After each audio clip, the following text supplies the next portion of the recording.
World book fair 2026 किताबों के शौकीनों के लिए साल का सबसे बड़ा उत्सव आ गया है। विश्व का सबसे बड़ा B2C पुस्तक मेला नई दिल्ली विश्व पुस्तक मेला अपने 53वें संस्करण के साथ राजधानी के भारत मंडपम में दस्तक दे रहा है। 8 से 18 जनवरी तक चलने वाले इस मेले में इस बार ज्ञान, शौर्य और संस्कृति का अनूठा संगम देखने को मिलेगा। मेले का उद्घाटन शिक्षा मंत्री धर्मेंद्र प्रधान ने किया। उनके साथ कतर और स्पेन के उच्च स्तरीय प्रतिनिधिमंडल भी इस अवसर पर मौजूद रहेंगे। राष्ट्रीय पुस्तक न्यास के अध्यक्ष प्रमोद मिलिंद सुधाकर मराठे ने कहा, हमने स्वतंत्रता के 75 वर्ष पूरे किए हैं और अपनी सशस्त्र सेनाओं को नमन करते हुए इस बार के पुस्तक मेले की थीम भारतीय सैन्य इतिहास शौर्य और प्रज्ञा एट 75 रखी गई। स्वतंत्रता के बाद से भारतीय सेना, नौसेना और वायुसेना के साहस, बलिदान और राष्ट्र निर्माण में उनकी भूमिका के प्रति ये श्रद्धांजलि है। जेनजी के लिए एंट्री फ्री। राष्ट्रीय पुस्तक न्यास के निदेशक युवराज मलिक ने कहा, हम पुस्तकों के साथ नए साल की शुरुआत कर रहे हैं। इस बार इसका स्वरूप उल्लेखनीय रूप से विशाल है। इसमें ज्यादा से ज्यादा लोग शामिल हों। युवाओं, जिन्हें हम जेनजी कहते हैं, इनको किताब से जोड़ने के लिए मेले में प्रवेश पूरी तरह निःशुल्क रखा गया। पुस्तक मेले के अंदर होने वाली किसी भी गतिविधि के लिए कोई भी शुल्क नहीं देना पड़ेगा। हम साहित्य, संस्कृति और पुस्तकों का उत्सव मनाने के लिए सभी को आमंत्रित कर रहे हैं। इस बार क्या है खास, प्रोफेसर मिलिंद सुधाकर मराठे ने बताया, इस साल मेले की सबसे बड़ी खुशखबरी ये है कि एंट्री पूरी तरह से निःशुल्क रखी गई है। राष्ट्रीय पुस्तक न्यास एनटीबी ने शिक्षा और ज्ञान सबके लिए अपने संकल्प को दोहराते हुए ऐतिहासिक फैसला लिया। भारतीय सैन्य इतिहास की सजी थीम मेले का मुख्य आकर्षण 1000 वर्ग मीटर में फैला थीम पवेलियन होगा। यहाँ आप भारतीय सेना के साहस की 360 डिग्री यात्रा कर सकेंगे। अर्जुन टैंक, INS विक्रांत और तेजस के मॉडल के साथ जनरल VK सिंह और मेजर जनरल इयान कार्डोजो जैसे सैन्य दिग्गज युवाओं से बातचीत कर सकेंगे।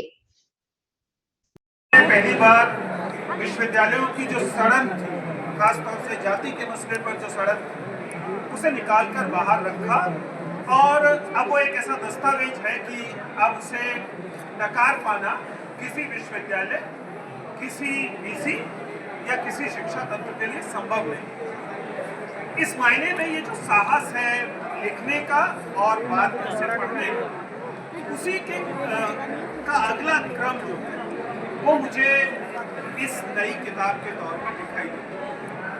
क्योंकि 1931 की जनगणना है, उस एक जनगणना ने जो आज़ादी से पहले हुई जनगणना जिसमें जातियां आखिरी बार गिनी गई, उस जनगणना के आधार पर हम जानते हैं कि पिछले 40 सालों में कितने बड़े पैमाने पर परिवर्तन समाज में।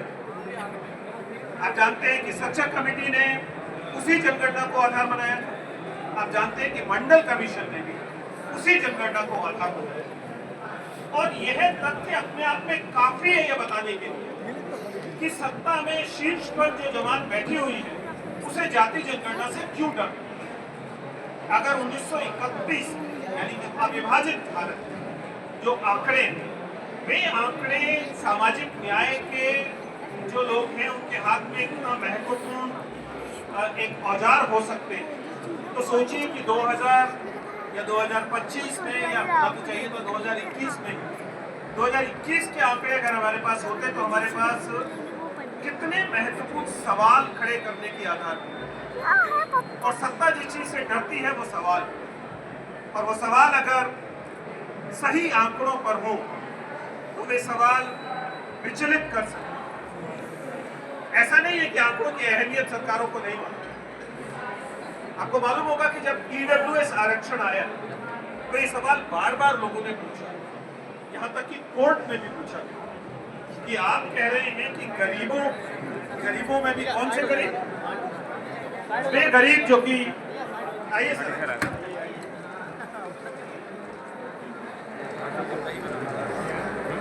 चल रहा है। तो जब EWS आरक्षण लाने की योजना या साजिश बनती है तो सरकार ये कहती है कि वे लोग जो कि आरक्षित नहीं, मूलतः इसका मतलब है सवर्ण लोग, ऊंची जाति के लोग, उनके गरीबों के लिए 10% आरक्षण दिया जाए। सवाल ये पूछा गया कि बताइए कि आखिर ये अनारक्षित वर्ग के गरीब कुल मिलाकर है कितने, क्या उनका आंकड़ा है? और ये आंकड़ा जानने के लिए ये जरूरी था कि पता हो कि इस देश में अनारक्षित लोग कितने प्रतिशत हैं। इसका मतलब था कि हमें पता हो कि आरक्षित लोग कितने प्रतिशत हैं, और ये आंकड़े किसी के पास थे नहीं। सरकार ने कहा बस हम पर यकीन कर लो, हम ये कह रहे हैं कि 10% लोग अनारक्षित लोगों में गरीब। बिहार के आंकड़े पर चर्चा हो रही है, जानते हैं कि बिहार के आंकड़े से पता लगा कि उच्च वर्ग के, उच्च जाति के लोगों की संख्या इतनी है नहीं कि उनके गरीबों को आप 10% माने। लेकिन इससे एक बात बिल्कुल साफ साफ सामने आई कि आंकड़े अहम है, नंबर अहम है, संख्याओं का जानना अहम है। और पिछले 2014 के बाद की जो सबसे बड़ी कैजुअलिटीज है, उनमें से कैजुअलिटी जो है सबसे इंपॉर्टेंट एज एन एकेडमिशियन मुझे पता है डेटा की। आपको कह दिया जाएगा कि आपकी जीडीपी ये है, आपको बता दिया जाएगा कि आपके यहाँ मुद्रास्फीति ये है, लेकिन उसके आंकड़ों के लिए अगर आप कभी एक एज एन एकेडमिशियन कोशिश करेंगी आपको आंकड़े मिल जाएं, तो आपको हैरानी होगी कि आप दुनिया भर में यूनाइटेड नेशन की तरफ से, ILO की तरफ से बाकायदा ये घोषणा कर दी गई है कि भारत से जो आंकड़े निकल कर आते हैं वे विश्वसनीय नहीं। शायद ही किसी डेमोक्रेसी में लेजिटिमेट गवर्नमेंट के साथ ऐसा होता होगा कि उनके आंकड़ों को अंतर्राष्ट्रीय समुदाय कह दे कि ये विश्वसनीय नहीं। इसलिए जब एज एन एकेडमिशियन आप कभी देश के सरकारी आंकड़ों को किसी पेपर में कोट करते हैं तो आपको एस्टेरिस्क लगाना पड़ता है, सितारा लगाना पड़ता है और कहना पड़ता है कि आंकड़े वहां से लिए गए हैं जिन्हें अंतर्राष्ट्रीय समुदाय विश्वसनीय नहीं मानता। ये बताता है कि पूरी दुनिया में विश्वसनीय आंकड़ों की जरूरत कितनी ज्यादा है, और ये आंकड़े सर्वेक्षण से नहीं आ सकते। ध्यान रखिएगा, सर्वेक्षण और जनगणना में मुख्य अंतर है। जनगणना एन्यूमरेशन करती है, यानी हर एक व्यक्ति को गिनती। वह एक सर्वेक्षण नहीं है कि आपने 100 लोगों को गिना और उसके आधार पर उसका जिसे कहते हैं कि उसका प्रलोभन किया और कह दिया कि यह 1 लाख, अगर 100 लोगों में 25 हैं तो 1 लाख लोगों में 25,000। ऐसा नहीं चल सकता। एन्यूमरेशन का मतलब है एक एक को गिना जाए। ये एक ऐसा आंकड़ा होगा जिसके बाद नकारना मुश्किल हो। और अगर आपके पास जातिवार ये आंकड़ा है, इस देश में सत्ता में अमुक जाति का कितना हिस्सा है और जनसंख्या में कितना हिस्सा, तब ये दर्ज हो जाएगा कि वह बचा हुआ हिस्सा चोरी किसने। क्योंकि सच्चाई ये है कि जिस दिन प्रतिनिधित्व के सही आंकड़े सामने आए उस दिन दुनिया की बहुत बड़ी चोरी सामने आई। ये उस चोरी को छिपाने की कोशिश करते हैं, और इसीलिए ये साहस का सवाल है, ये साहस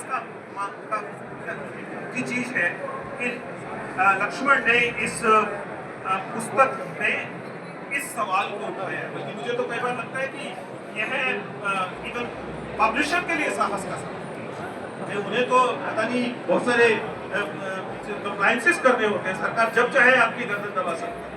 और आजकल के प्रकाशकों में कम हिम्मत बची, पता नहीं दोस्ती करा ले गई या क्या, लेकिन ये एक साहस का मसला है कि ये किताब आज के समय में छप पा रही है और आप इसे पढ़ पा रहे हैं। इसलिए मैं फिर से याद दिलाना चाहता हूँ, जब आप ये किताब खरीदते हैं या पढ़ते हैं तो पढ़ने से जो आपको लाभ होता है वो तो होता ही, लेकिन जब आप खरीदते हैं तो ये खरीदना या किताब का पढ़ना स्वयं में एक प्रतिरोध है। ये ठीक वैसे है जैसे आप जाकर जंतर मंतर पर किसी संघर्ष में शामिल, because reading is also political. Reading, act of reading is a political act.